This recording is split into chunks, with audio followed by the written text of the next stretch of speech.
Magandang araw sa ating lahat, ano. So meron tayong nire-repair dito na isang JBL boombox. Yan. So matagal na akong gumagawa ng ganito. Ngayon lang ako nakagawa ng video kasi sobrang busy. So ito yung mga sekreto na ginagawa natin, no. Share ko lang kapag ayaw na gumana ang charging IC natin. Yan, sumabog yan, nasunog. Ito yon, ayaw makita sa camera, yan blurred pa yan. So malinaw, okay na. Pinalitan lang natin ng isang whole circuit na charging circuit. Ito yung tinatawag na charging module. Ito yung IC nya, nagpapagana ng charging circuit nya.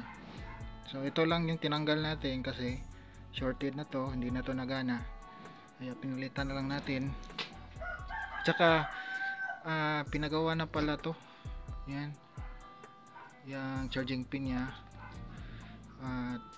Ganun pa rin, natatanggal kasi nga kapag ganitong mga kasi OTG cable, kadalasan natatanggal pa rin yan kasi kahit na pinapalitan yan yung charging port na yan. Kaya yung ginawa natin dito, nagbutas tayo ng ibang butas dito. Yan, bili tayo ng pin, charging pin or charging port na ito rin naman yung DC plug nya. So, naghanap tayo ng charger na okay doon sa 5 volts. Try natin kung magcha-charge na ba siya.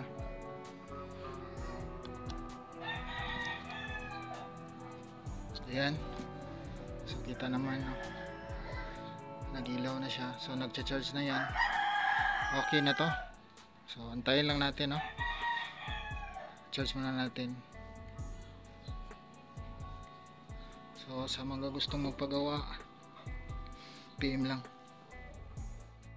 Just a poor boy, though my story is seldom told. I ask one of Okay na. For a pocket full of numbers, such are promises.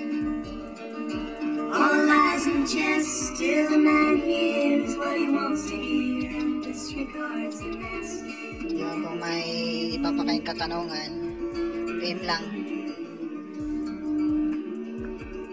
Maraming salamat sa panonood.